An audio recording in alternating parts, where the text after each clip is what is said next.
प्रभु हम आपसे प्रेम करते हैं। Let's close our eyes. हमारी आंखों को हम बंद करेंगे। Jesus, we lift your name on high. यीशु हम आपके नाम को ऊंचा करते हैं। Be magnified in our midst, Lord. हम आपको हमारे मध्य में ऊंचा करते हैं प्रभु। Holy Spirit, पवित्र आत्मा, we yield ourselves to you. हम खुद को समर्पित करते हैं। We surrender ourselves to you, Lord. हम खुद को समर्पित करते हैं प्रभु। Take control of this room. Take control of this room. इस रूम का आप कब्जा लीजिए। Thank you, Lord. धन्यवाद पिता। In Jesus' name we pray. यीशु के नाम से हम प्रार्थना करते हैं। Amen. आमीन।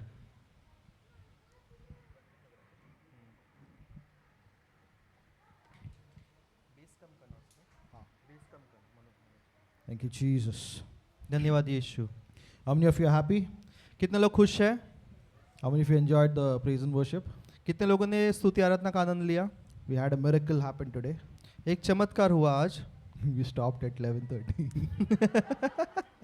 But when we stopped, I didn't feel like we wanted to stop. How many of you felt like continue होना चाहिए था? कितने लोगों को लग रहा था कि 11:30 बजे जो प्रेज एंड वर्शिप समाप्त हुई वो और कंटिन्यू होना चाहिए था? जितने लोगों ने हाथ उठाया, start fasting and praying so that we get our own land.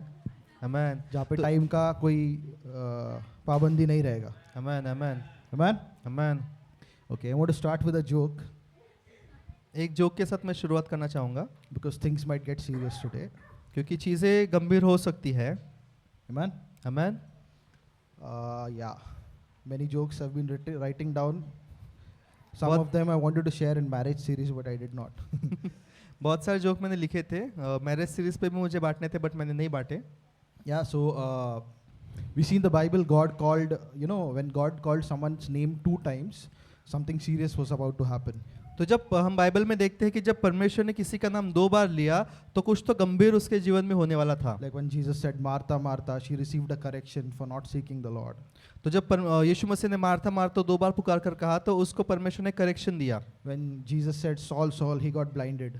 और जब परमेश्वर ने शाऊल शाऊल पुकारा तो वो अंधा हो गया So कुछ समय के लिए। I heard a preacher saying, if you hear your name 2 times, तो मैंने किसी प्रीचर को कहते हुए सुना कि अगर तुम्हारा नाम 2 बार पुकारते हुए सुनते हो he said, just duck, just get down on the floor, तो एक काम करो, फ्लोर पे आप सो जाओ, hide, meaning खुद छुप जाओ, and say, I don't know what I did wrong, हाँ मुझे नहीं, और कहो कि मुझे नहीं पता मैंने क्या गलत किया है but I'm sorry.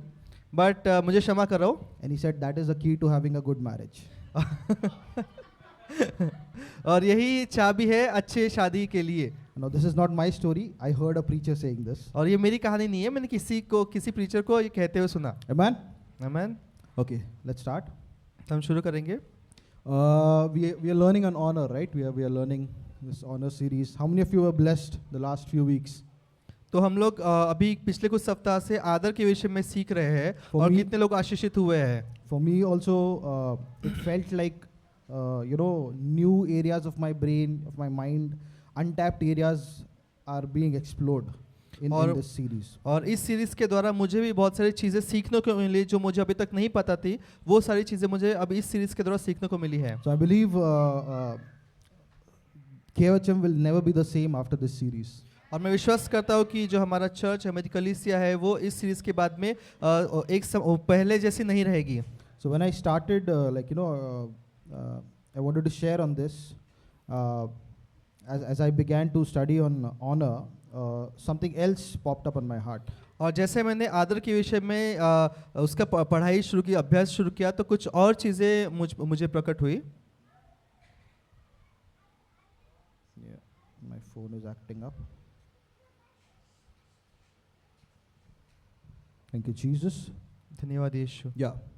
So I'll start with a question. तो मैं प्रश्न पूछना चाहूँगा, What is church? कलीसिया क्या है? It's a simple question, right? बहुत सा साधारण सा प्रश्न है, एकदम आसान सा सवाल है, कलीसिया क्या है? I want answers. What is church? Jesus' bride. Okay. यीशु मसीह की दुल्हन, Body of Christ. Okay. मसीह की देह, How many of sending out of people? Okay. लोगों का भेजा जाना। How many of you believe you are the church? कितने लोग विश्वास करते कि आप एक कलीसिया हो, that I am the church? कि मैं कलीसिया हूँ? बिल्कुल गलत जवाब. गलत जवाब. We've all heard this, right? I am the church. आपने सुना होगा कि मैं कलीसिया हूँ. The Bible does not teach that you individually are the church. कलीसिया बाइबल यह नहीं बताता कि आप एक व्यक्तिगत तौर पे आप एक खुद कलीसिया हो, ऐसा बाइबल नहीं सिखाता. Let's go to the word of God. हम वचन की ओर जाएंगे. 1 Corinthians 6. पहला कुरिन्थियों 6. I give brother Ashish permission to pinch me if my words don't make sense to you guys.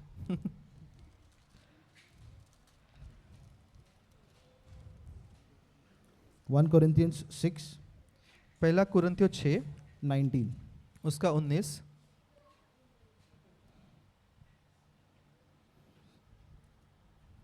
पहला कुरिन्थियों 6 उसका 19. Here Paul is saying, or do you not know that your body is the temple of the Holy Ghost who is in you, whom you have from God, and you are not your own? पहला कुरिन्थियों 6 उसका 19. क्या तुम नहीं जानते कि तुम्हारी देह पर पवित्र आत्मा का मंदिर है जो तुम में बसा हुआ है और तुम्हें परमेश्वर की ओर से मिला है और तुम अपने नहीं हो. So the scripture here is teaching us that our body is the temple of the Holy Ghost. तो वचन यहाँ बता रहा है कि तुम्हारी जो देह है वो पवित्र आत्मा का मंदिर है. Right? But that is not the same as church. लेकिन यही इसका मतलब ये नहीं है कि तुम्हारी देह कलीसिया है. How many of you understand? कितने लोगों को समझ में आ रहा है? Your body is a temple of the Holy Ghost, because in the Old Testament, the Spirit of God, the presence of God would come in the temple and dwell in the holiest place. क्यों पुराने नियम में क्या होता था कि परमेश्वर की जो आत्मा है वो उस मंदिर में आकर वो रहती थी. In the New Testament, और नए नियम में that same God, that same presence of God comes inside of us in the form of the Holy Spirit. और नए नियम में वही पवित्र आत्मा की जो सामर्थ्य है, जो उसकी आत्मा है, परमेश्वर की आत्मा है, वो हमारी देह के अंदर वास करती है. And that is why the Bible tells our bodies are the temple of the Holy Ghost. इसलिए वचन कहता है कि हमारी जो देह है वो परमेश्वर का मंदिर है. But you are not the church. लेकिन हम कलीसिया नहीं है. How many of you understand this? समझ रहा है कितने लोगों को? Something is changing in my voice. I would like it to go to normal. No, it's not normal. It was better. Restore default settings. Yeah? So we are not the church individually. तो हम व्यक्तिगत तौर पे अकेले कलीसिया नहीं है. I've heard, and even I have at some point said this, we are the church, I am the church. One person going out, two people going out, three people going out, sitting in a cafe, sitting somewhere in the house is not the church. तो मैंने पहले सुना था कि हम व्यक्तिगत तौर पे अकेला मैं एक चर्च हूँ, हम एक दो लोग जो जा रहे हैं कैफे में बैठे हैं, हम एक कलीसिया है, ऐसा मैंने सुना था, लेकिन ऐसा नहीं है. Let's say you say I am the church. कल्पना कीजिए कि आप कह रहे हो कि आप एक कलीसिया हो. In Ephesians 4 we read that the Lord established this fivefold gift in the church. और हम इफिसियों की पत्री 4 अध्याय में देखते हैं कि परमेश्वर ने कैसे जो 5 प्रकार की बुलाहट है कलीसिया के लिए वो बताई है. You'll have to say my eyes are the prophet. तो फिर उस समय अगर आप कह रहे हो कि मैं अकेला कलीसिया हूँ, उसका मतलब है कि आप कह रहे हो कि मेरी आंखें भविष्यद्वक्ता की है. My nose may be the apostle. मेरी जो नाक है वो प्रेरित का है. My mouth may be the teacher.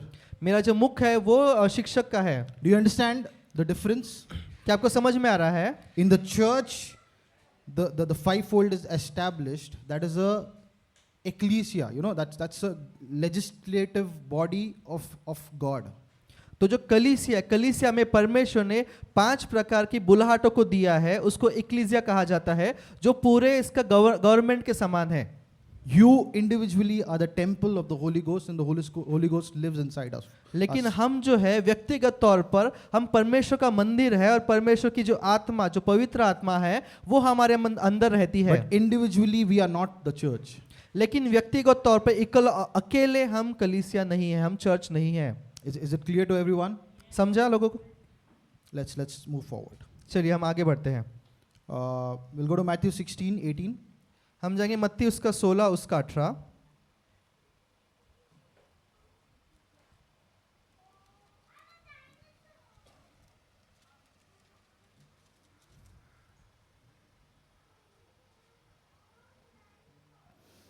Matthew 16:18, the Lord here is talking to Peter. यहाँ पर यीशु मसीह पतरस से बात कर रहे हैं, And before this, Peter is the one who recognized that, you are the Christ. और इसके पहले हम पढ़ते हैं कि पतरस को वो प्रकाशन मिला और वो यीशु मसीह को कहता है कि तू मसीह है. Right? Verse 16 onwards, if we read, Simon Peter answered and said, "You are the Christ, the Son of the living God." Jesus answered and said to him, "Blessed are you, Simon Bar Jonah, for flesh and blood has not revealed this to you, but my Father who is in heaven. And I also say to you, that you, Peter, you are Peter, and on this rock I will build my church, and the gates of hell will not prevail against it." तो हम पढ़ेंगे मत्ती 16 उसका 16 से आगे. शमौन पतरस ने उत्तर दिया, तू जीवते परमेश्वर का पुत्र मसीह है. यीशु ने उसको उत्तर दिया, हे शमौन, योना के पुत्र, तू धन्य है, क्योंकि मांस और लहू ने नहीं परंतु मेरे पिता ने जो स्वर्ग में है यह बात तुझ पर प्रकट की है. और मैं भी तुझसे कहता हूँ कि तू पतरस है, और मैं इस पत्थर पर अपनी कलीसिया बनाऊंगा, और अधोलोक के फाटक उस पर प्रबल न होंगे. So Jesus here is declaring the establishing of his church. यहाँ पर यीशु मसीह उसकी कलीसिया को स्थापित कर रहे हैं. And that word for church is actually in Greek ecclesia. और यहाँ पर जो कलीसिया के लिए जो शब्द ग्रीक भाषा में, यूनानी भाषा में जो उसका इस्तेमाल किया गया है वो है इक्लेसिया. Now ecclesia is it began to be applied for church from when Jesus declared it. और ये इक्लेसिया जो है वो चर्च के लिए इस्तेमाल किया जाने लगा जब यीशु मसीह ने घोषणा उसको स्थापित किया कि पतरस पर यह कलीसिया स्थापित होगी. Prior to that, उससे पहले and even during that and after that, और उसके आसपास के समय में the Roman kingdom used to have ecclesias. जो रोमी साम्राज्य था उसके पास इक्लेसिया था. How many of you are understanding? कितने लोगों को समझ में आ The रहा है? Roman kingdom had ecclesias, so we can't say that they had churches, right? They had ecclesias. तो रोमन जो साम्राज्य था उनके पास में इक्लेसिया था, चर्च नहीं था, इक्लेसिया था उनके So पास में. what was ecclesia? तो वो इक्लेसिया वो क्या था उनके पास में? It was a governing body to rule the city, to rule the state, to rule the country. It was like a parliament that was established by the Roman government to rule certain parts of the city, certain cities. तो ऐसे कुछ लोग थे जो उनके हिसाब से जैसे हम संसद कहते हैं आज, वो संसद के प्रकार के लोग थे जो उस कुछ जगह पर या कुछ देश में वो लोग राज्य करते थे. वैसे लोगों को एक्लीसिया कहा जाता है. How many of you are understanding? समझ में आ रहा है? So the church of Jesus Christ is the legislative body. It is the parliament. It is the governing body of heaven. It is the governing body of God, built to rule on this earth. तो इक्लीसिया का मतलब ये है कि यीशु मसीह द्वारा स्थापित किया हुए जो लोग हैं या फिर जो ऐसी बॉडी है जो उस देश पर या उस राज्य पर उनका शासन चलाती है, परमेश्वर का राज्य का शासन चलाती है, उसको इक्लीसिया कहा जाता है. How many of you are understanding? अब समझा? So Jesus did not start a religion. यीशु मसीह ने कोई धर्म की स्थापना या उसकी शुरुआत नहीं की. He did not start the Catholic structure that we see in the church today, in the world today. और आज जो संसार में हम लोग जो कैथलिक लोगों का जो स्ट्रक्चर है वो जो देखते हैं उसको भी यीशु मसीह ने स्थापित नहीं किया. He started a governing body that would be directed from heaven, and it would rule and expand the kingdom of God on this earth. तो इक्लेसिया उसका मतलब है ऐसी संस्था जो परमेश्वर के राज्य को बढ़ाएगी इस दुनिया में, उसको इक्लेसिया, उसका स्थापन यीशु मसीह ने किया. That is why I said you are not the church, you are the member, you are the body of Christ. And in one place Paul says that we are like bricks. We are being built into him, into the house of God, into the temple of God, into the church. और इसीलिए मैंने शुरुआत में कहा कि हम कलीसिया नहीं है लेकिन हम कलीसिया का एक भाग है. और पौलुस एक जगह कहता है कि तुम उस ईंट के समान हो जो मसीह के जो देह है, जो कलीसिया है उसका भाग हो, वैसे ईंट के रूप में पौलुस हमको कहता है. Now why am I bringing this in when we are supposed to be learning about honor? तो मैं ये क्यों बता रहा हूँ, जब हम आदर के विषय में बात कर रहे हैं तो मैं ये सारी चीजें क्यों बता रहा हूँ? It's because KOHM has been a young church, right? क्योंकि जो KOHM जो है हमारा चर्च है वो एक यंग है. And we are learning and we are growing and we started out with the fellowship and we've grown into a big family. तो हमने फेलोशिप से शुरुआत किया और अब आज हमारा परिवार बड़ा हो गया है. You know, last week, like Brother Amish also said, like, you know, we started out, but we've been behaving and enjoying this fellowship of the family. और हम लोग अभी भी हमने शुरुआत जैसे फेलोशिप के रूप में की थी वैसे आज भी हम उस फेलोशिप का आनंद ले रहे हैं, ऐसा भाई अमीश ने पिछले हफ्ते बताया था. And he said one thing which really stayed with me. और एक चीज जो भाई अमीश ने कही जो मैं उसको जो समझ पे अच्छे से पकड़ के रखा मैंने. He said, in other churches you don't hear a lot of teaching and training on honor and on you know the structure of the church. Is because for them it is already implemented. बाकी कलीसिया में हम आदर के विषय में नहीं सुनते, इतना शिक्षण उसके ऊपर हमको नहीं मिलता क्योंकि उनके वो पहले से ही वो कलीसिया स्थापित है और सारी चीजें पहले से उनके चर्च में चल रही है. You go to any church, you understand, okay, he's the pastor, and then you know people obey him, and usually that respect is established already, and because it's passed on from generations of teachers of God, of pastors of God, from whom these pastors got trained. तो हम देखते कि किसी दूसरी कलीसिया में जब लोग जाते हैं तो उनको पता होता है कि ये पास्टर है, ये चर्च के पास्टर है, इनको आदर कैसे देना है क्योंकि पहले से पीढ़ियों से वो चीज़ें उनको सिखाई गई है और इसलिए अभी उनको सिखाने की ज़रूरत नहीं है. And for us, we started out, and then the Lord is teaching us based on our speed of receiving, and certain things now, that is why we are bringing out, and now that's why these teachings are going on. तो अभी जैसे हमारी कलीसिया नई है अभी, तो परमेश्वर हमारी जो स्पीड है उसके अनुसार हमको चीज़ें सिखा रहा है कि जो चीज़ें हमको लागू करनी चाहिए. So church for us up till now, it has been just a family. तो चर्च आज तक जो कलीसिया आज तक हमारे लिए एक परिवार के रूप में था. And some people have started treating it as a family. और बहुत लोगों ने उसको परिवार के रूप में ही उसके साथ बर्ताव करना शुरू किया. Like you have these nosy relatives, and then you'll have backbiting aunties and uncles. तो जैसे परिवारों में हम देखते हैं कि कोई एक जैसे रिश्तेदार होता है कि जिनको आपके जीवन में क्या चल रहा है उसमें ताक झाक करने की ज़रूरत उसको वो करते रहती है. कोई और होता है कि जिनको चुगली करने की आदत होती है. जो परिवार में हम लोग ये सारी चीज़ें देखते हैं. So we have to clarify that the church is not established on the foundation of a family. तो हमको समझने की ज़रूरत है कि जो कलीसिया का स्थापन परिवार के रूप में नहीं हुआ.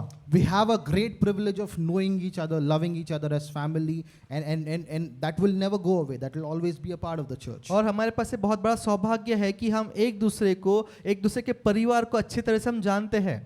That will never go away. It will always be there. और ये हमेशा बना रहेगा, ये कभी छूटेगा नहीं. But we have to clarify that the church was not established on the foundation of the family. लेकिन हमको ये समझने की जरूरत है कि कलीसिया की स्थापना परिवार के रूप में नहीं हुई थी. It was established on the foundation of Jesus Christ through apostles and prophets, through whom he built the church. कलीसिया की स्थापना यीशु मसीह के ऊपर हुई थी जिसको प्रेरितों ने और बहुत सारे शिक्षकों ने उसको बढ़ाया. How many of you are following me? समझ में आ रहा है? How many of you are lying? कितने लोग झूठ बोल रहे हैं? I believe you're understanding. Holy Spirit is making you understand. अब मैं विश्वास करता हूँ कि पवित्र आत्मा आपको समझने में आपकी मदद कर रहा है. So church is not first a family. It is first a legislative body. It is a governing authority of God. तो कलीसिया जो है वो पहले मसीह के शासन को चलाने के लोगों की एक बॉडी है, एक संस्था है. And when we understand this, then it will start impacting our families, it will start impacting our businesses, it will start impacting the politics and so many other aspects of our life. और जब हम ये चीज़ें समझेंगे तब जाके उसके द्वारा हमारे परिवार पर, पॉलिटिक्स पर, बिजनेस पर, हर एक चीज़ों पर उसका प्रभाव पड़ेगा. Amen? Amen? So church is established by God to set up his kingdom, to expand his kingdom, and many parables that Jesus shared teach us about this. और यीशु मसीह ने कलीसिया की स्थापना इसलिए की कि उसके राज्य को बढ़ाया जाए और ये बहुत सारी चीजें यीशु ने दृष्टांतों के द्वारा भी समझाई. Let's go to 1 Timothy. हम जाएंगे पहला तीमुथियुस chapter 3. तीसरा अध्याय. How many of you are getting bored? दो तीन हाथ उठे देखा मैंने. Amen. How many of you are enjoying the presence of God? कितने लोग परमेश्वर की उपस्थिति का आनंद ले रहे हैं? I am believing for great things today. मैं आज बहुत बड़ी बड़ी चीजों की अपेक्षा कर रहा हूँ. Amen. Amen. The Lord is I can sense He's changing a direction. He's bringing us into the next season. He's bringing us to the next level. तो मैं विश्वास कर रहा हूँ कि मैं महसूस कर पा रहा हूँ कि प्रभु हमारी दिशा को बदल रहा है और अलग बड़े वाले स्तर पर परमेश्वर में लेके जा रहे हैं. Yeah. Let's go to 1 Timothy 3:15. हम जाएंगे पहला तीमुथियुस तीसरा अध्याय उसका 15 वचन. Paul here is writing to Timothy saying, "But if I am delayed, I write to you that you may know how you ought to conduct yourself in the house of God, which is the church of the living God, and the pillar and the ground of truth." पहला तीमुथियुस 3 उसका 15 कि यदि मेरे आने में देर हो तो तू जान ले कि परमेश्वर के घराने में जो जीवते परमेश्वर की कलीसिया है और जो सत्य का खंबा है और नींव है कैसा बर्ताव करना चाहिए. So this church here, Paul is saying, you should know that how you're supposed to conduct yourself, how you're supposed to behave in the house of God. तो पौलुस यहाँ कह रहा है कि तुमको पता होना चाहिए कि परमेश्वर का जो घर है, जो कलीसिया है, उसमें कैसा बर्ताव करना चाहिए. And this house of God is the church of the living God. और जो परमेश्वर का घर है वो परमेश्वर की कलीसिया है. So it's the household of God, the family of God is the church. तो परमेश्वर का जो घराना है, परमेश्वर का जो घर है, वो ही उसकी कलीसिया है. And he also says that this church is the pillar and ground of truth. और यहाँ पर वो कह रहा है कि जो परमेश्वर की कलीसिया है वो सत्य और उस सत्य का खंबा और उसकी नींव है. That means when everywhere in the world lies is being spread, lies is being propagated about finances, about politics, about the state of our country, and everything is negative, church in that place is supposed to be a pillar and a ground of truth. तो जब संसार में हम देखते हैं कि हर जगह झूठ फैलाया जा रहा है, हर चीज़ों के द्वारा झूठ फैलाया जा रहा है, उस समय कलीसिया को सत्य पे खड़ा रहना है, उसको बढ़ाना है. What does a pillar do? एक खंबा जो है, सत्य का खंबा क्या करता है? It supports truth. It bears the weight. It lifts up truth. It supports truth, right? वो खड़ा होके जो सत्य है उसको आधार देता है, उसको सपोर्ट देता है. So in this world of confusion, people should come to the church to find truth and settle answers in their hearts. और जब संसार में सब गड़बड़ चल रही है तब चर्च में लोगों को आकर सत्य का पता चलना चाहिए. Let's go back to Matthew 16. हम फिर से मत्ती उसका 16 में जाएंगे. Thank you, Jesus.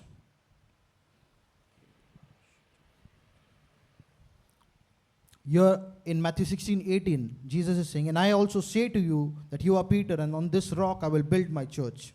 तो यहाँ पर यीशु मसीह पतरस से कह रहे हैं कि मैं भी तुझसे कहता हूँ कि तू पतरस है और मैं इस पत्थर पर अपनी कलीसिया बनाऊंगा. And the gates of hell shall not prevail against it. और अधोलोक के फाटक उस पर प्रबल न होंगे. That means this church, the church of Jesus Christ, creates this defensive and offensive system against which hell cannot continually sustain attacks.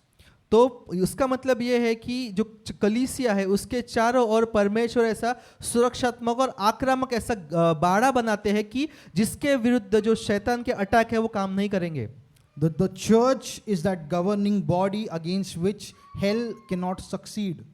तो चर्च जो है वो ऐसी बॉडी है, जो गवर्निंग बॉडी है कि जिसके विरुद्ध में अधोलोक का काम सफल नहीं होगा.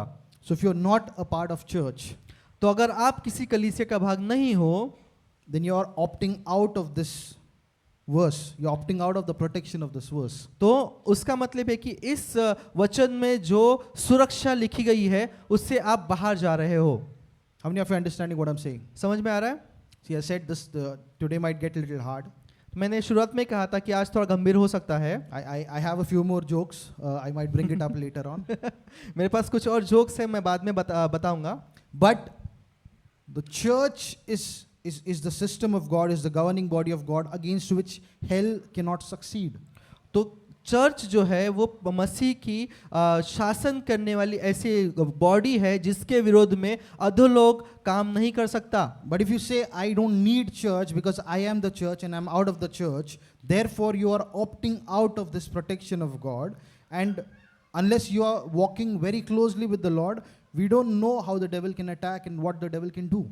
और अगर आप कहते हो कि मैं अकेला, मैं कलीसिया हूँ, तो आप क्या कर रहे हो? आप खुद को इस जो सुरक्षा इस वचन में दी गई है, उसको खुद आप उस सुरक्षा से खुद को बाहर निकाल रहे हो। और अगर आपका रिश्ता परमेश्वर से नजदीक है या नहीं है मुझे नहीं पता, तो आप पर शैतान के अटैक कैसे काम करेंगे वो हम नहीं कह सकते।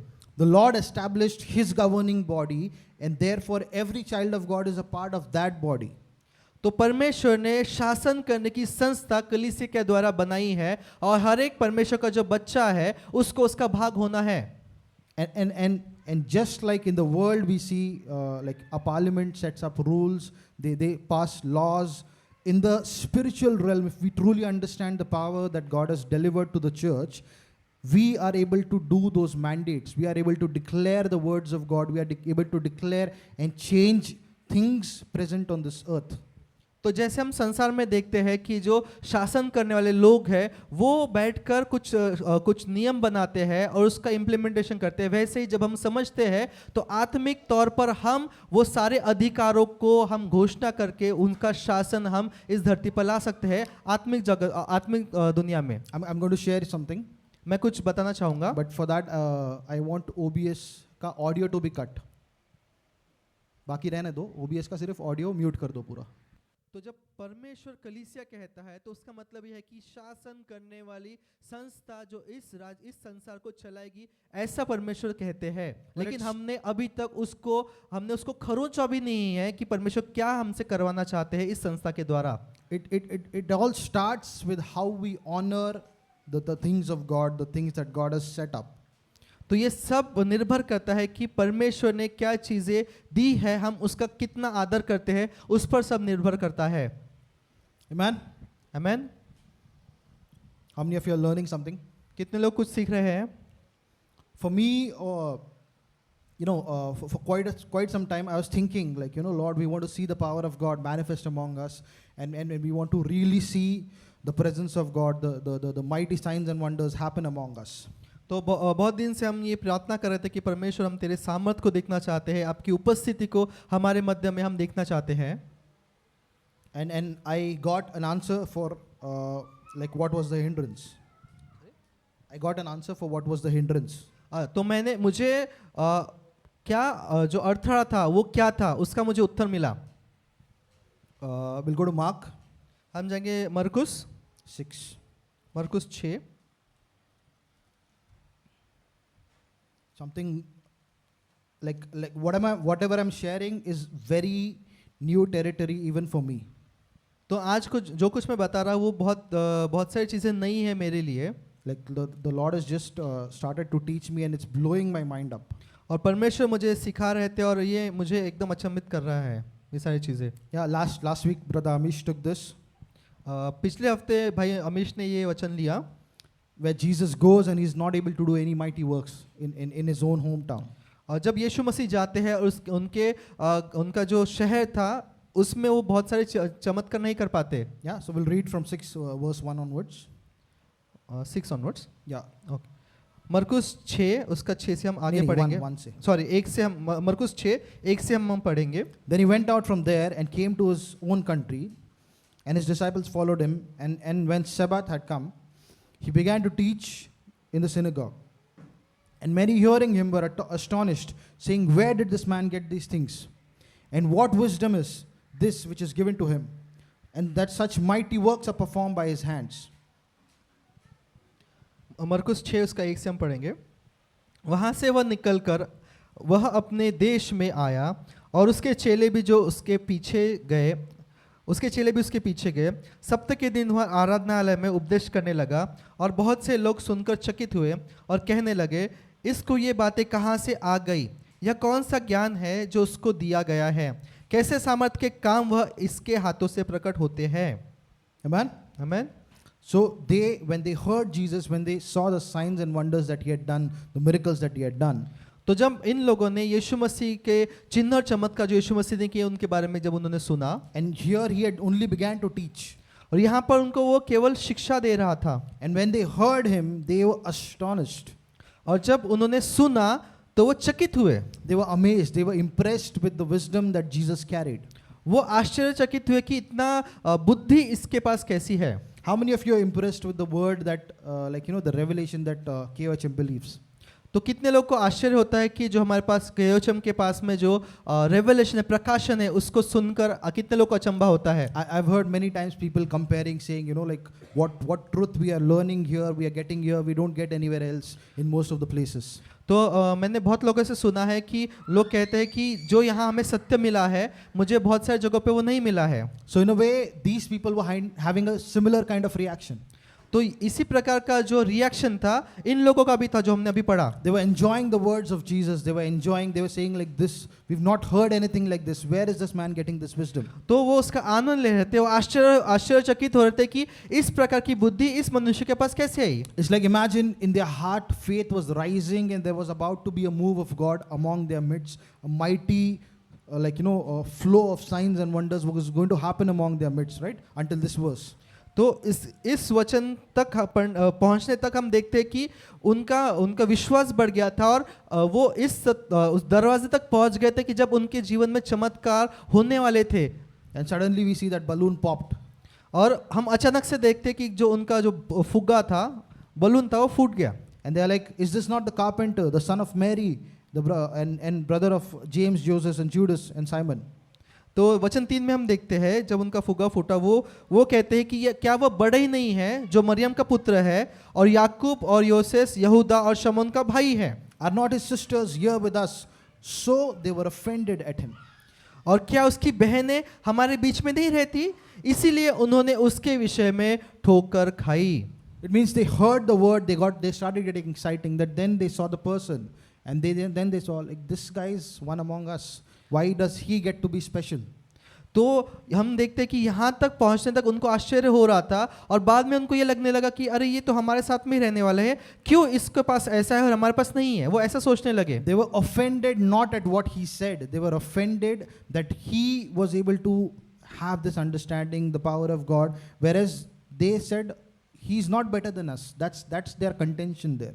तो यहाँ हम देखते हैं कि उन्होंने ठोकर इसलिए खाई कि उनको लगा कि ये कैसा कर पा रहा है, ये इसमें परमेश्वर का सामर्थ कैसे काम कर रहा है और हम में नहीं. ये सुनकर उनको, ये सोचकर उन्होंने ठोकर खाई, उनको बुरा लगा.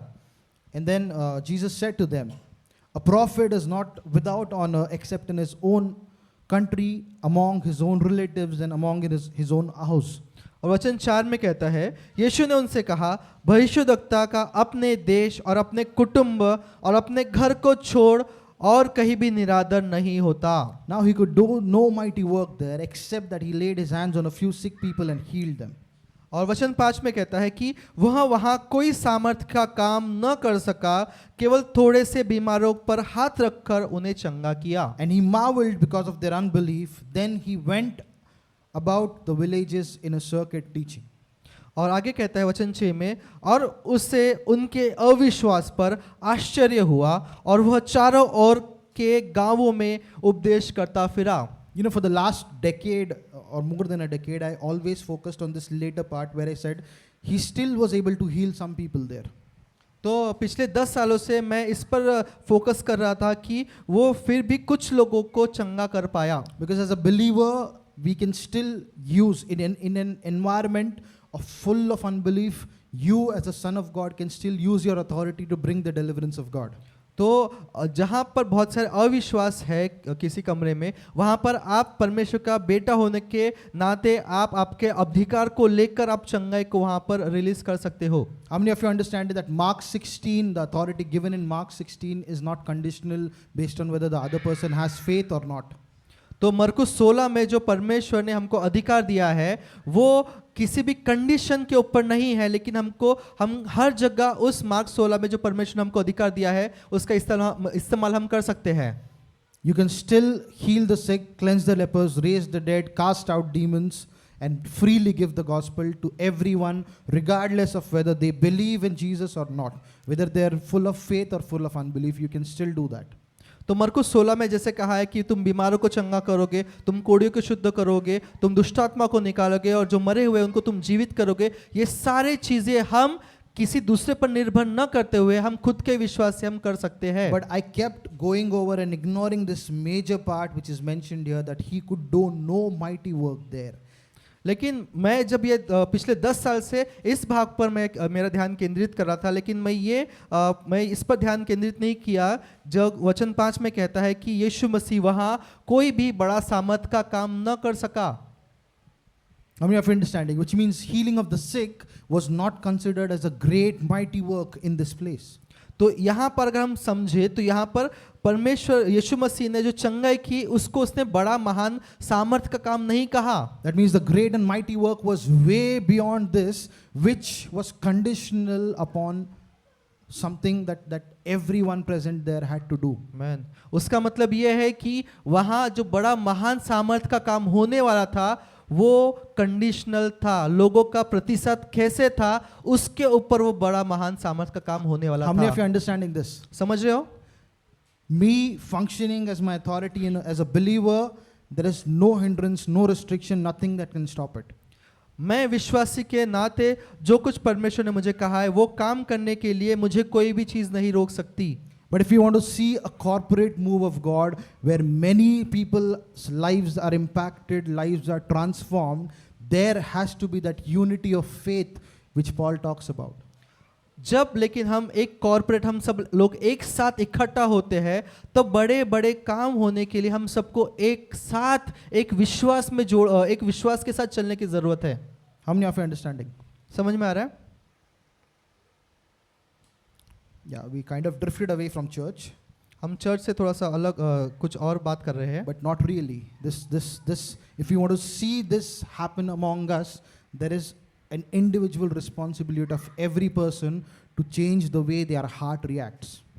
तो अगर हमको ऐसे देखना है तो हम में से हर एक को ये निर्णय लेना होगा कि हमारा हृदय किस प्रकार का प्रतिसाद देता है। Otherwise, it will be like, all of us start going to gym. नहीं तो ऐसा होगा कि हम सब लोग जिम में जा रहे हैं And we are all like, 50, 60 of us, we are going to gym every day, 7 days a week. और हम जो 50-60 लोग यहाँ पर हैं हम लोग रोज जिम में जा रहे हैं 7 दिन, And we've been there for 10 years. और हम 10 सालों से 7 दिन जिम में जा रहे हैं, रोज जा रहे हैं। We've paid the fees, we've done everything, and we've gone in, and after 10 years, our weight has increased, and there is no change, nothing in our body. और हम 10 सालों से वहाँ जा रहे हैं लेकिन हमारे शरीर में कुछ भी बदलाव हम नहीं देख रहे हैं। Because what we've been doing is we are going and we are standing at the equipment and looking at it. क्यों? क्योंकि हम जिम में जा रहे हैं, 10 साल रोज जिम में जा रहे हैं और वहाँ जो इक्विपमेंट्स रखे हुए हैं उसको केवल हम हाथ फोल्ड करके ऐसे देख रहे हैं। We are watching other people doing workouts and we are saying, अरे फॉर्म गलत है इसका, क्रैम्प आ सकता है इसको। हम क्या कर रहे हैं? हम जिम में जा रहे हैं और दूसरा क्या कर रहे हैं? केवल उसको देख रहे हैं। इतना सा वेट उठा रहा है, अरे क्या बच्चा है क्या तू? Right? We are commenting on other people doing their workouts, but we've never picked up a weight in our life for 10 years. तो हम क्या कर रहे हैं कि हम 10 साल से जिम में जा रहे हैं, अब दूसरे जो वहाँ पर एक्सरसाइज कर रहे हैं हम उसके बारे में बात कर, लेकिन खुद हम जिम में जाकर कोई भी एक्सरसाइज नहीं कर रहे हैं। How many of you believe even with the miracle of God you will still not lose fat? कितने लोग विश्वास करते हैं कि परमेश्वर के चमत्कार होने के बावजूद आपका जो मोटापा है वो कम नहीं होगा? Yeah, after 10 years if you're going to gym and standing there, putting in your fingerprint and you're just sitting there or standing there, not participating in the workout that is good for your soul, there'll be no transformation in your body. अगर आप gym में जा रहे हो, वहाँ पर आप केवल आपका जो अटेंडेंस है वो देने जा रहे हो, आप वहाँ पर कुछ भी एक्सरसाइज नहीं कर रहे हो, तो आपके शरीर में कुछ भी बदलाव नहीं होगा। Similarly, if you're coming to church and my voice changed again. If you're coming to church and you're not really participating, you're behaving as if you come to a movie theater. और वैसे ही अगर आप कलीसिया में आ रहे हो, आप किसी भी चीज़ में आप भाग नहीं ले रहे हो, आप ऐसे आ रहे हो कि ये कोई मूवी थिएटर है। You're waiting for the movie to finish and then you'll go home and you'll write your credits or no, you'll write your review. और आप कलीसिया खत्म होने के बाद में, जैसे मूवी खत्म होने के बाद में लोग रिव्यूज लिखते हैं, तो आप यहाँ से जाकर आप रिव्यू लिखोगे कि आज की सभा कैसी थी। That today's message was so boring, there should have been more clear grammar or whatever. तो आप ऐसे रिव्यूज दोगे कि नहीं आज की सभा में ऐसा ऐसा कुछ हुआ था, ऐसे ऐसा आप सुधार कर सकते हो, ऐसी चीजें आप बोलोगे। Whereas the Son of God who wants to participate in the revival will come every week, week after week, with a full heart of expectations that Lord, you are going to speak to me today. I'm not going to go from here the same way that I came. लेकिन आप परमेश्वर के बेटे होने के नाते आप कलीसिया में अपेक्षा के साथ आते हो कि परमेश्वर आज मैं अपेक्षा के साथ आ रहा हूँ कि जैसा मैं आ रहा हूँ वैसा ही मैं वापस नहीं जाऊंगा, लेकिन मैं बदलाव के साथ यहाँ से जाऊंगा। How many of you understanding? You're taking time out of your precious lives and you're using that time here. कितने लोग समझ पा रहे हैं कि आप आपके जीवन का बहुमूल्य समय लेकर आप कलीसिया में आ रहे हो। But wouldn't it be foolish that if a person is out of their busy schedule, they're taking out time, going to gym for 2 hours every day and not touching any weights? You'll call that person a foolish person, right? You're just wasting your time. It's better that you don't go. लेकिन एक व्यक्ति ऐसा है जो बहुत व्यस्त है, उस व्यस्त समय में होने के बावजूद वो 2 घंटे निकाल के जिम में जाता है केवल देखने के लिए, तो उस मनुष्य को क्या आप मूर्ख नहीं कहोगे? Amen? आमीन। Lord will heal our hearts after the message is over. परमेश्वर हमारे हृदय को चंगा करेगा इस प्रचार खत्म होने के बाद में। But the Lord wants His bride to be red hot, on fire for Him, not be like, just in a laid back attitude. God wants diligent seekers of Him that will come and that will bring a change to this nation. परमेश्वर चाहता है कि उसकी कलीसिया, उसकी जो दुल्हन है वो आग से भरी हुई हो। Amen? आमीन। Thank you, Jesus. धन्यवाद यीशु।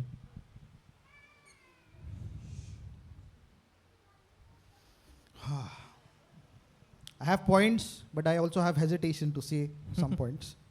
मेरे पास कुछ मुद्दे हैं, लेकिन मुझे हिचकिचाहट हो रही है वो मुद्दे बांटने के लिए। It's like when you're typing out, all the faces are not in front of me, right? When I'm typing out the points, no faces are looking at me. जब मैं कुछ टाइप कर रहा हूँ यहाँ पर तो कोई मेरे ओर नहीं देख रहा। Yeah. If you say you only obey Jesus and no man, if you say I only obey Jesus and I don't obey any man, अगर आप कहते हो कि मैं केवल यीशु मसीह का आज्ञा पालन करता हूँ, मैं किसी भी मनुष्य का आज्ञा का पालन नहीं करता, I don't submit to anyone, I submit only to God. मैं किसी को समर्पित नहीं होता हूँ, मैं केवल परमेश्वर को खुद का समर्पण करता हूँ। Bro Lucas is scolding Alice just for saying amen. That I submit to no one, I just submit to Jesus alone. अगर आप कहते हो कि मैं केवल यीशु मसीह को खुद का समर्पण करता हूँ, बाकी किसी को मैं समर्पण नहीं करता, There is no one who can judge me, there is no one who's higher than me. I am higher than everyone because I'm sitting on top of the roof. कोई भी मेरा न्याय नहीं कर सकता, मैं बहुत ऊंचा हूँ, मैं छत पर बैठा हूँ, कोई मेरी ओर नहीं देख सकता, मेरा न्याय नहीं कर सकता। If you're higher than everyone, that means you're not in the church, you're on top of the church. अगर आप कहते हो कि मैं सबसे ऊंचा हूँ, उसका मतलब आप कलीसिया में नहीं हो, आप कलीसिया की छत के ऊपर बैठे हो। How many of you understand that's not the way God created his body to function? कितने लोग जानते हैं कि इस प्रकार से परमेश्वर ने उसकी देह कैसे काम करेगी वैसा उसने नहीं बनाया है। The God who came in flesh, He Himself said, I do nothing of myself, I only do what the Father tells me to do. जो परमेश्वर देह के रूप में आया वो खुद कहता है कि मैं खुद की इच्छा से कुछ नहीं करता, लेकिन जो मेरा पिता मुझसे कहता है मैं वही चीजें करता हूँ। If there is no one to whom you submit, I pity you because you will write your own questions, you will write your own answers, you will give 100 out of 100 to yourself, and there'll be no checks and balances in your life. अगर आप कहते हो कि मैं खुद अकेला मैं सबसे ऊंचा हूँ, तो आप खुद ही प्रश्न लिख रहे हो, खुद ही उसका उत्तर दे रहे हो, और आपको अगर आप कोई गलत दिशा में जाते हो तो गलती से आपको सुधारने वाला कोई नहीं रहेगा। See, I want to clarify this. I want to clarify this one thing. मुझे ये चीज़ को क्लैरिफाई करना है, समझाना है। I don't care for people honoring me. मुझे इस चीज़ से कोई फर्क नहीं पड़ता कि लोग मेरा आदर कर रहे हैं या नहीं कर रहे हैं। Because I follow what Jesus said, that I receive honor of no man, I only receive the honor that comes from Christ or from God. क्योंकि मैं इस वचन का पालन करता हूँ कि जैसे यीशु मसीह ने कहा कि मुझे लोगों के आदर के विषय में कुछ नहीं है, मैं केवल इसकी चिंता करता हूँ कि मेरा आदर परमेश्वर से आता है। Instead, I rejoice in a cunning way when someone dishonors me, because then I know that God is going to have an opportunity to show up and bring that honor in my behalf. अगर कोई मनुष्य मेरा आदर नहीं करता तो मैं इससे खुश होता हूँ, क्योंकि मैं जानता हूँ कि परमेश्वर मेरे ऊपर वो आदर को लाने वाला है। So whatever we are going to teach here is not so that you guys start honoring us. यहाँ पर जो कुछ हम सिखाने वाले हैं वो इसके लिए नहीं है कि आप हमारा आदर करें। Yeah, when I said I don't care that I'm being honored or not, जब मैं कहता हूँ कि मुझे इस बात की चिंता नहीं है कि मेरा आदर होता है या नहीं होता है, but I do care that the pastor of this church is honored. लेकिन मुझे इससे मुझे ये बात का फर्क पड़ता है कि अगर हम पास्टर का आदर करते हैं या नहीं करते हैं। Yeah, that matters to me, and I take that seriously. That when pastor is dishonored, I take it seriously, and same things for the leaders, for the other leaders that are standing here.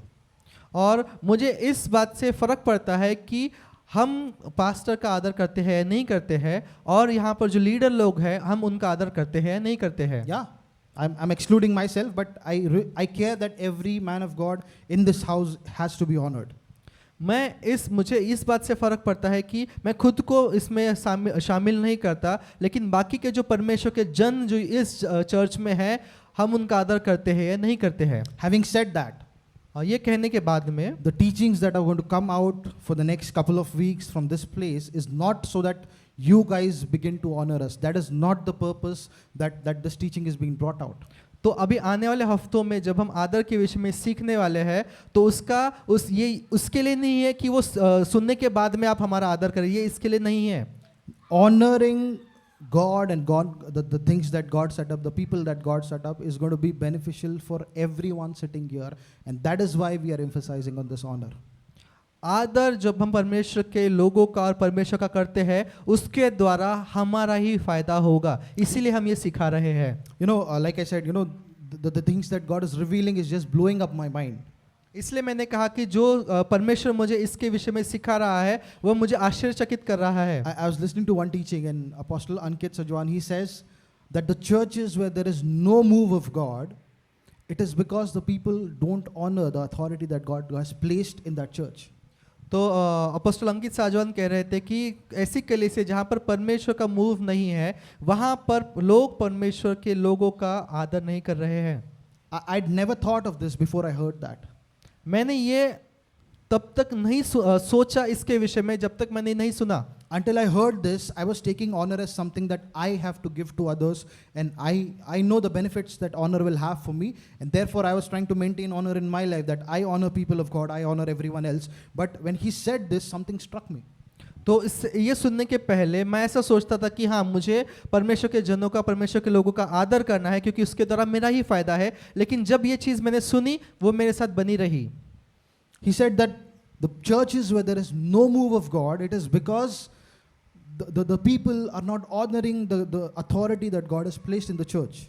तो उन्होंने कहा कि ऐसी कलीसिया जहाँ पर परमेश्वर के काम का मूव नहीं है वहाँ ऐसे लोग हैं जो परमेश्वर के द्वारा स्थापित जो अधिकारी लोग हैं या फिर परमेश्वर के जो जन है उनका वो आदर नहीं कर रहे हैं, इसलिए परमेश्वर के काम उस कलीसिया में नहीं हो रहे हैं। And then when I read Matthew 6:4 and 5, I realized for the first time that this is what he was talking about.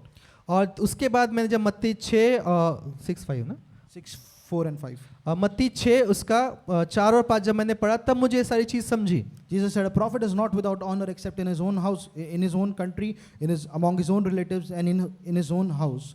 Now he could do there no mighty works except that he laid hands on a few sick people and healed them. Sorry मरकुस 6 उसका 4 और 5 में यीशु मसीह ने जहाँ कहा कि भविष्यद्वक्ता का अपने देश और अपने कुटुंब और अपने घर को छोड़ और कहीं भी निरादर नहीं होता और वहाँ वह कोई सामर्थ का काम न कर सका। Until this, like I said, for the last 10 years plus, I'd been reading this like, okay, he still was able to heal the sick. He was still able to heal the sick. तो जैसे मैंने अभी कहा कि 10 सालों तक मैं यही आगे का जो भाग है कि उसने फिर भी वो यीशु मसीह कुछ बीमारों को चंगा कर पाया। मैं केवल इस पर मेरा ध्यान केंद्रित कर रहा था, जिसका पहला भाग है उसको मैं उस पर ध्यान केंद्रित नहीं कर रहा था। But the mighty works that God wanted to do among them, he could not do because there was no honor for what Jesus was bringing to them. यीशु मसीह वहाँ पर बहुत महान सामर्थ के काम नहीं कर पाया क्योंकि वहाँ पर उन लोगों ने यीशु मसीह का आदर नहीं किया। How many of you understand it? समझ में आ रहा है? I know we all love this house of God and we want to see it prosper. We want to see thousands upon millions coming into the kingdom of God through this ministry, and we want to see the kingdom of God expand fiercely in this place. तो हम में से हर एक जन इस कलीसिया से प्रेम करते हैं और हम चाहते हैं कि हजारों की भीड़ यहाँ पर आए, परमेश्वर के बहुत बड़े बड़े चमत्कार इस घर में हो. Amen? Amen. But for that, we have to understand that we are not an individual creature away from the body of Christ, because I don't like the way what the body looks, body smells, body talks. I don't like it, so I will be separate. That's called a tumor. अगर हमको ऐसा करना है, लेकिन हम ये सोचते हैं खुद को कि नहीं, मैं अकेला कलीसिया हूँ, मुझे ये बंदा पसंद नहीं है, इसलिए मैं क्योंकि ये ऐसा दिखता है, ये ऐसे करता है, इसलिए मैं इस कलीसिया का भाग नहीं हूँ, मैं खुद में अकेली कलीसिया हूँ. ऐसा नहीं होगा, ऐसे से काम नहीं चलेगा. That's called a tumor. उसको ट्यूमर कहते हैं. We've seen, right, growths on people's body, which is not part of the body, but it's like an additional thing trying to attach itself to the body. It looks ugly. It is not helpful for the body. It's detrimental for the body. तो जो tumour होता है वो हम देखते हैं कि वो शरीर का भाग नहीं होता है, वो खुद से, वो जो गांठ होती है खुद से शरीर को जोड़ लेती है, उसका भाग नहीं होता है वो, लेकिन वो उस शरीर के लिए उसका जो बुरा होने का, जो बीमार करने का कारण वो गांठ या फिर वो ट्यूमर बन जाता है. How many of you are understanding? कितने लोग समझ पा रहे हैं? In 5 minutes, I'll bring out one more joke. I know it's getting intense, but yeah. 5 minute बाद मैं फिर से और एक जोक बताऊंगा. So God has not created anyone to function independent of his body. परमेश्वर ने किसी को भी अकेले काम करने के लिए नहीं बनाया है. Imagine if your knee joint says, I am not the part of this body. अगर आपका घुटने का जो जोड़ है, अगर वो कहे कि मैं तो तेरी देह का भाग नहीं हूँ, I will not listen to what the brain is saying. I don't care what the muscles want, what the tendons want, what the ligaments want. मुझे फर्क नहीं पड़ता कि दिमाग क्या कह रहा है, मन क्या कह रहा है, या फिर जो स्नायु है वो क्या कह रही है, मुझसे फर्क नहीं पड़ता. मैं आज से अलग हूँ, स्वतंत्र हूँ, मैं इसका भाग नहीं हूँ. Imagine your knee gets a brain of its own and it starts rotating in its place. और कल्पना कीजिए कि आपकी जो ये घुटने का जो जोड़ है उसको खुद का दिमाग मिल गया और खुद के दिमाग से वो घूमना शुरू करता है. How many of you understand it's going to cause excruciating pain, right? कितना ज्यादा दर्द होगा अगर ऐसा वो खुद से करना शुरू करता है तो. It is important that every part of the body is in line, is supplying with what every joint grows, right? We've read that last time when I shared. तो हमको समझने की जरूरत है कि वो जो जोड़ है उसको एक होना पड़ेगा उस देह के साथ में पूरा शरीर का भाग होने के लिए. You can't see with your knees. आपके घुटनों के द्वारा आप देख नहीं पाओगे. Imagine how difficult it would be if you were to see with your knees. सोचे कितना कठिन होगा कि अगर आपका घुटना वो सोचेगा कि मेरे को खुद से देखना है, खुद की आंखों से देखना है. Your range of view will only be to your knees. तो आप जो देख पा रहे होंगे वो आपके घुटनों के लेवल तक ही देख पा रहे होंगे. You'll have all like bumps because you'll bash into everything that comes because you can't see. और आप जहाँ के जाओगे आपके सिर पर ठोकर लगेगी क्योंकि आपका जो घुटना है वो उसके ऊपर क्या वो नहीं देख पाएगा. See, the Lord has created the body of Christ and even the human body as being very beautiful, and He equates the body of a person with the body of Christ. देखिए, परमेश्वर ने जैसे मनुष्य की देह को सुंदर बनाया है वैसे उसने उसकी देह को जो कलीसिया है उसको भी वैसे ही बनाया है और दोनों को वो परमेश्वर समान तौर से देखते हैं. So if you obey only Jesus, if you submit only to Jesus, and you're not really, then you're not really doing what Jesus said. तो अगर आप कहते हो कि मैं केवल यीशु मसीह को समर्पित होता हूँ और मैं यीशु मसीह को ही समर्पण करता हूँ, तो जो यीशु मसीह कह रहे हैं वो आप नहीं कर रहे हो. We'll read what it says in Hebrews 13:17. तो हम पढ़ेंगे इब्रानियों 13:17 में क्या कहता है. I'll read and then you translate directly. I will read from the Amplified. Okay. Obey your spiritual leaders and submit to them continually. अपने जो अगुवे हैं उनकी आज्ञा को मानो और उनको समर्पित हो जाओ लगातार. Yeah, continually recognizing their authority over you. लगातार उनका जो अधिकार तुम्हारे ऊपर है उसको समझो. For they are constantly keeping watch over your souls and guarding your spiritual welfare. क्योंकि वो तुम्हारे जो प्राण है उसके ऊपर वो देखते रहते, देखरेख करते हैं. As men who will have to render an account of their trust. और ऐसे कि जो ऐसे लोग हैं कि उनको उस विश्वास का उनको लेखा देना पड़ेगा. the trust that God has given them and put them in a position of leadership, they have to give an account for all the people for whom they were accountable on this earth. तो परमेश्वर ने जो उनके ऊपर विश्वास दिखाया है और उनको लीडर के रूप में रखा है, तो उनको उसके विषय में परमेश्वर को लेखा देना होगा. Do your part to let them do this with gladness and not with sighing and groaning. तो ये जो काम है वो आनंद के साथ तुम करो, किसी भी बिना कुड़कुड़ाहट के साथ में तुम ऐसा काम कुड़कुड़ाहट मत करते हुए आनंद के साथ में तुम ये काम करो. For that would not be profit. नहीं, so that they are able to serve you with gladness without sighing and groaning. तो जिसके द्वारा वो तुम्हारे साथ एक मिनट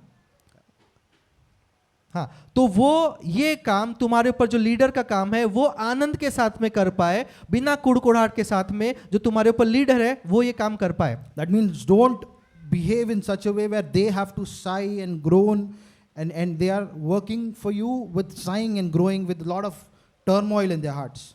तो उसका मतलब यह है कि तुम ऐसा काम ना करो कि जिसके द्वारा तुम्हारे ऊपर जो अधिकारी या फिर अगुए परमेश्वर ने रखे हैं वो कुड़कुड़ाए या फिर उनको ऐसे लगे कि मैं ये क्या कर रहा हूँ. ऐसा काम तुम कुछ भी मत करो. For that would not be profitable to you either. क्योंकि इसके द्वारा तुम्हारा भी फायदा नहीं है. How many of you understood this? समझ में आया? You can go home and write it 1,000 times. घर जाकर उसको 1000 बार लिखो. Amen. Here, this is the structure. Paul is explaining the structure of how God set up the church and how he desires his children to respond in the house of God and behave in the house of God. तो यहाँ पर पौलुस बताता है कि किस प्रकार का कलीसिया का स्ट्रक्चर होना चाहिए और हमने किस प्रकार से बर्ताव करना चाहिए. Paul tells the Philippians and many other people, he said, I rejoice with every remembrance of you. Every time I remember you, my heart just fills up with joy. जैसे फिलिपियों में कहता है, पौलुस कहता है कि जब कभी मैं तुमको याद करता हूँ मैं आनंद करता हूँ. Pastors and leaders should not feel like every time I remember you, my heart fills with sorrow. वैसे ही जो पास्टर है उनको ऐसा नहीं लगना चाहिए कि जब कभी वो आपको याद करे तो उनको दुख हो. Amen? Amen? See, this verse is very serious. It says that the leaders, the pastor, the people that God has appointed, they will have to give an account of the trust that God put on them in that day. That they'll have to give an account, they'll have to give an answer for how the lives of these people were who submitted to them. क्यों? क्योंकि परमेश्वर ने जो ये अगुए हमारे ऊपर निश्चित किए हैं, जो लीडर निश्चित किए हैं, उनको परमेश्वर के पास जाकर हम सबका जो लेखा है कि तुमने इनको कैसे चलाया, कैसे बढ़ाया, सारी चीज़ों का लेखा उन लीडर लोगों को परमेश्वर को देना है. So it's a serious responsibility. It's not just standing here looking good in the camera, people watching you, people praising you. It's not that. It's a very, very serious task that God has given, because he's going to ask and answer from everyone who's taking responsibility for another soul.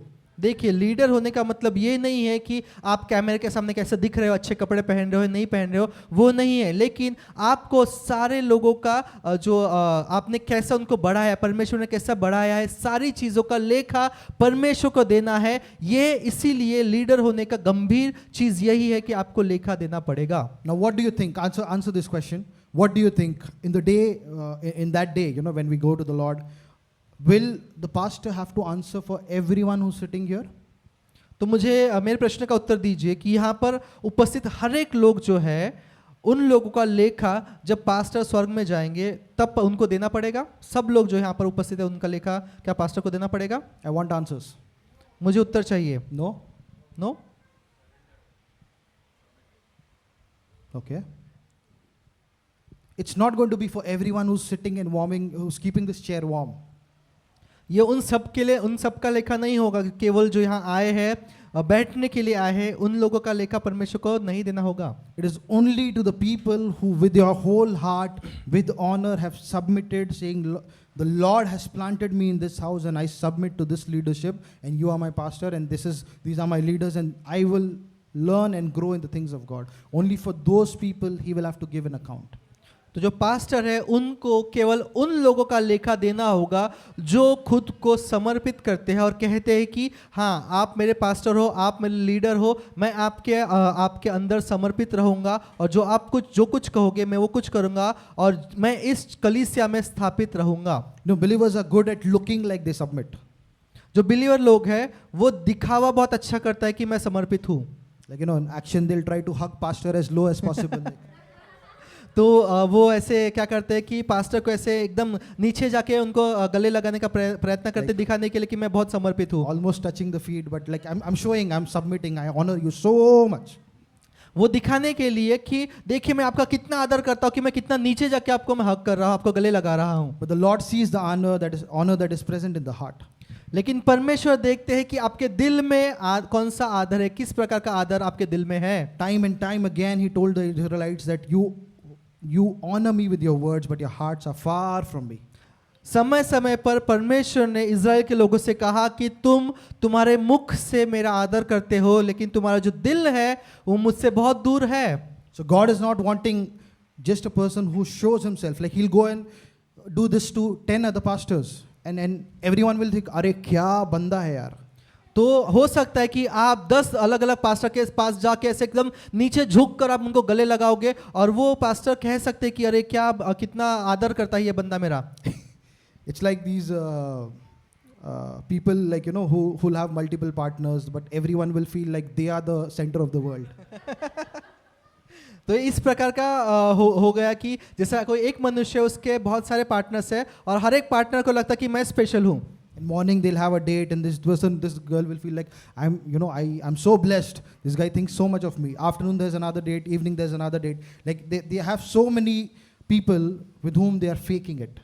और ये ऐसा हो गया कि सुबह किसी और के साथ में डेट पे जा रहे हैं, उनको एकदम बता रहे कि हाँ भाई तू ही सबसे मुख्य है, फिर आप दोपहर में किसी और के साथ में, शाम को किसी और के साथ में, इस प्रकार का बर्ताव कर रहे हैं, हर एक को वो उनके साथ में धोखा कर रहे हैं। See, true honor does not need to be very physical. It does not need to be very, I mean, if that is your character, if that is your nature, do it. But true honor has to be in the heart more than anything else. जो सच में जो आदर है वो आपके दिल में होना चाहिए। हाँ, हो सकता है कि आपको गले लगाना पसंद हो, ऐसे कुछ करना पसंद हो, लेकिन उससे ज़्यादा महत्वपूर्ण है आपके दिल में सच में किस प्रकार का आदर है, वो सबसे ज़्यादा मायने रखता है। You can lay prostrate in front of the pastor and then go back and talk bad about him. That is not honor in the sight of God. आप हो सकता है कि पास्टर के सामने ज़मीन पे लेट के उनको आप दंडवत कर रहे हो और वहाँ से उठ के घर जाके आप उनके बारे में बुरा कर रहे हो, तो वो आदर नहीं है। How many of you are understanding? समझ में आ रहा है? Lord, heal our hearts. परमेश्वर हमारे दिलों को अब चंगा कीजिए। One more joke. और एक जोक मैं बताता हूँ। It's high time. How many of you know prophet Agabus in the Bible? Prophet Agabus के बारे में कितने लोग को पता है बाइबल में? सुना भी नहीं है? सुना भी नहीं है? There's a prophet Agabus in the Bible who comes and prophesies over Apostle Paul, saying this is how he's going to be bound when he goes to Jerusalem. Read your Bibles, please. अगर आपने नहीं सुना है तो prophet अगापस वो है जो पौलुस के पास आता है, उसको बताता है कि तेरे साथ भविष्य में क्या होने वाला है, किस प्रकार से तेरे हाथों को बांधा जाएगा, तेरे कमर को बांधा जाएगा, किस प्रकार से तुझ पर सताव होगा, सारी चीज़ें उस प्रॉफिट ने, भविष्यद्वक्ता ने पौलुस को बताया। ये आप बाइबल में जाके पढ़ सकते हैं। All the people who didn't lift your hands, Prophet Agabus has noted down this date with all your faces. When you get to heaven, he's going to have a meeting with you. तो जितने लोगों ने अभी हाथ नहीं उठाया, तो वो जो प्रॉफिट अगापस है जो स्वर्ग में है, वो आज का दिन, आज का तारीख, आज का समय नोट डाउन करने वाले। जब आप स्वर्ग में जाओगे तो आपसे वो बात करेंगे फिर। But this prophet Agabus probably had a sister named Aganakobosu.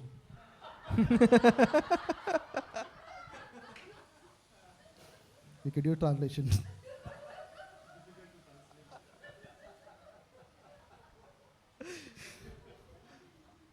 I'm still waiting. This prophet Agabus had a sister probably named Aganakobosu. तो जो प्रॉफिट अगापस है उनकी बहन थी, शायद कोई बहन थी जो कहती थी कि आगे पुढे नको बसू, आगे नको. Amen? Our hearts are healed. Our hearts are healed. We can continue. Thank you, Jesus. धन्यवाद यीशु। Amen? आमेन। So honor. आदर, See, what we are saying is not so that people come and submit only to KOHM. तो हम ये नहीं कह रहे कि लोगों ने केवल केएचएम को ही समर्पण केएचएम के लीडर्स को ही समर्पित होना चाहिए. I keep telling the leaders also that, many people that we see here may not be here. They might go away because they probably have not found this place to be the place where God planted them. तो भाई मनोज भी leaders लोगों को कहते हैं कि हो सकता है कि यहाँ पर हम लोग जो लोगों को देख रहे हैं वो यहाँ पर नहीं टिके रहेंगे क्योंकि हो सकता है कि उनको यहाँ पर प्लांट नहीं किया गया हो. But God will bring in people who are planted just in this house, and they will serve the Lord and glorify His name till the last day. There'll be a blessing to this Amen. house and blessing to the nation through this place. आमेन. लेकिन परमेश्वर ऐसे लोगों को, ऐसी भीड़ को लेकर आएगा जो परमेश्वर ने इस घर के लिए निर्धारित किया, उनको स्थापित किया है, और ऐसे लोग अंत तक इस कलीसिया में बने रहेंगे और खुद एक आशीष का कारण होंगे, केवल कलीसिया के लिए नहीं लेकिन पूरे देश के लिए. So what I'm saying is, you don't feel like, if you feel like, okay, this is not the place for me, this is below my level, this is below my caliber, go and find a place that will suit, that will comfort that place in your heart. Go and submit there 100%. अगर आपको लग रहा है कि ये कलीसिया मेरे स्तर की नहीं है, मेरे स्तर पे ये मैच नहीं करती, तो आप ऐसी जगह जाइए, ऐसी जगह ढूंढिए जो आपके स्तर के लायक है, लेकिन वहाँ जाकर आप 100% वहाँ पर समर्पित होकर रहिए. But don't be roaming around like a tumor or a pimple. That's not beneficial to anyone, either to God. I think the devil loves it, but no benefit for the kingdom of God. लेकिन आप ऐसे मत होइए एक pimple की तरह या tumour की तरह जो हर जगह जाके देख रहा है, यहाँ पर यहाँ पर यहाँ पर यहाँ पर, ऐसा मत कीजिए. Find a place where God has planted you, because God knows what you need. ऐसी जगह ढूंढिए जहां पर परमेश्वर ने आपको स्थापित करने का निर्णय किया है, वहां जाके बने रहिए. He is the one who created you. He knows your destiny. He knows the end from the beginning, and He will bring you here, or He'll tell you wherever it is. But the people that God brings here will come with that destiny, will come with gifts, signs, wonders, miracles planted inside them, which will be opened up and delivered to the world. आमेन. तो आप ऐसी जगह जाइए जहां पर, क्योंकि देखिए परमेश्वर ने आपकी डेस्टिनी, आपका पूरा भविष्य परमेश्वर ने निर्धारित करके रखा हुआ है. तो आप ऐसी जगह ढूंढिए जहां पर आपको परमेश्वर ने प्लांट किया है. और जैसे जो लोग हैं जिनको परमेश्वर ने इस कलीसिया में प्लांट किया है, हम विश्वास करते जैसे वो आएंगे, उनके अंदर जो गिफ्ट्स है, जो टैलेंट्स है, वो आकर यहाँ पर वो प्रकट होंगे और जिसके द्वारा ये कलीसिया सारे लोग आशीषित होंगे. See, when you're not committed to a church, but you're going there, it becomes difficult on how to relate to you sometimes. तो अगर आप कोई कलीसिया जाते हो लेकिन आपने खुद का कमिटमेंट उस कलीसिया के लिए नहीं किया है, तो बहुत कठिन हो जाता है समझना कि ये रिश्ता कैसा है. ये रिश्ता क्या कहलाता है? It feels like, people who are not rooted, not planted, not committed fully, it appears like, their commitment that they give has the structural strength of a spider's web. तो ऐसे जो लोग हैं जो केवल आते हैं लेकिन उन्होंने कमिटमेंट नहीं दिया है, तो उनका जो कमिटमेंट होता है वो हमें ऐसा लगता है कि जैसे जो स्पाइडर होता है उसका जो घोंस, उसका जो घर होता है वो कितना बारीक होता है, कितना पतला होता है, कितना बिना सामर्थ्य का होता है, वैसा वो महसूस होता है. It's like as soon as you put one responsibility, it will just drop down and you'll never see that responsibility again. तो वो ऐसे हो जाता है कि अगर आप किस ऐसे मनुष्य के ऊपर अगर कुछ रिस्पॉन्सिबिलिटी, कुछ काम दिया गया, तो काम के द्वारा पूरा टूट जाएगा, उसका घर पूरा टूट जाएगा. How many of you are understanding? समझ में आ रहा है क्या? See, we've not come to a theater where we sit and actors act. We've come to the house of God where each and every member has a part to play. They have something to supply to the body of Christ. They have something to receive from the body of Christ.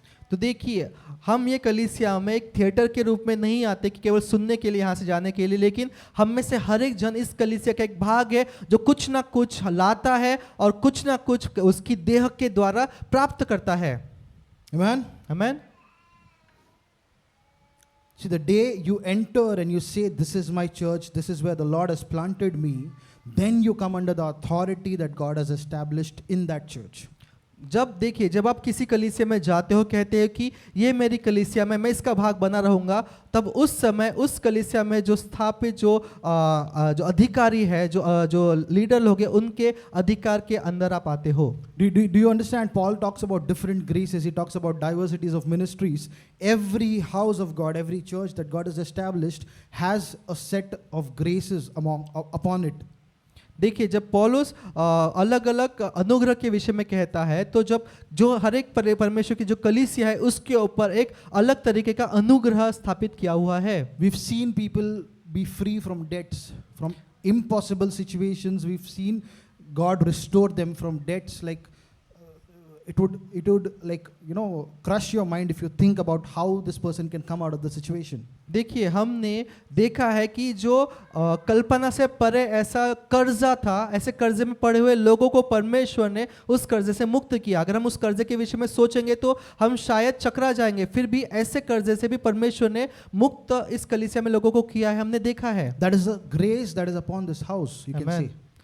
वो अनुग्रह इस घर पर, इस कलीसिया पर है, ऐसा आप कह सकते हो। Now, any one of you who's trapped in debt can come and partake of that grace. Amen.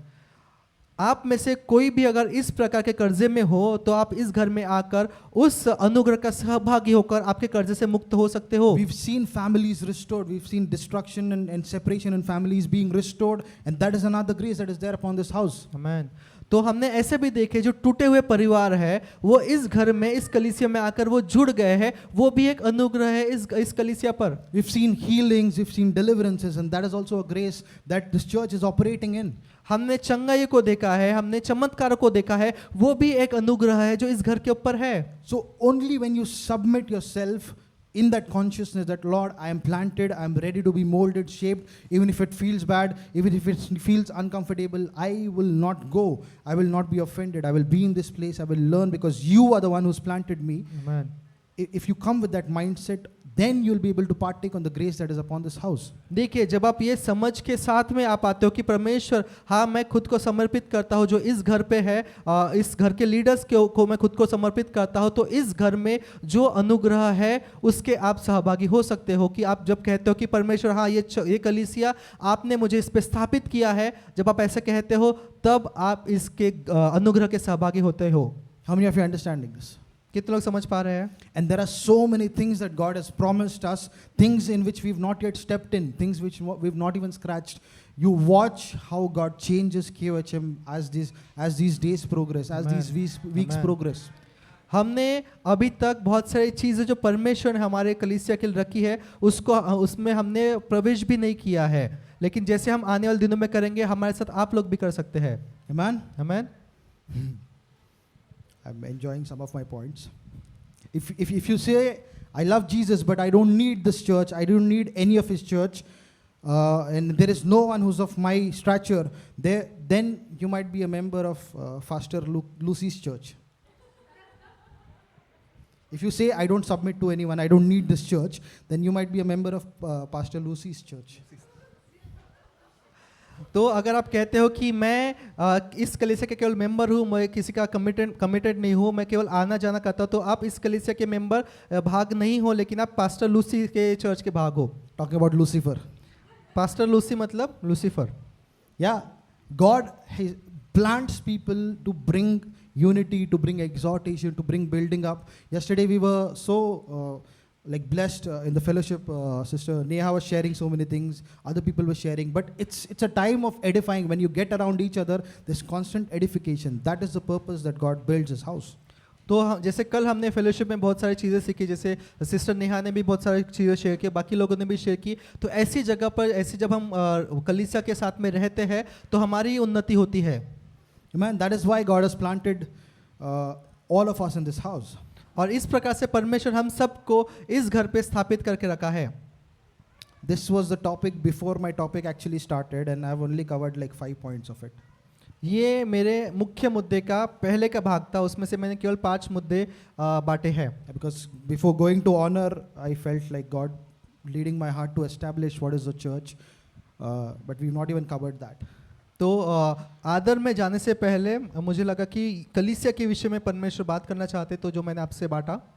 Yeah, I'll pick it back up in June probably. we'll continue from here. Let's all stand now. हम अगले बार देखेंगे, हम सब खड़े होंगे. Can the choir come on?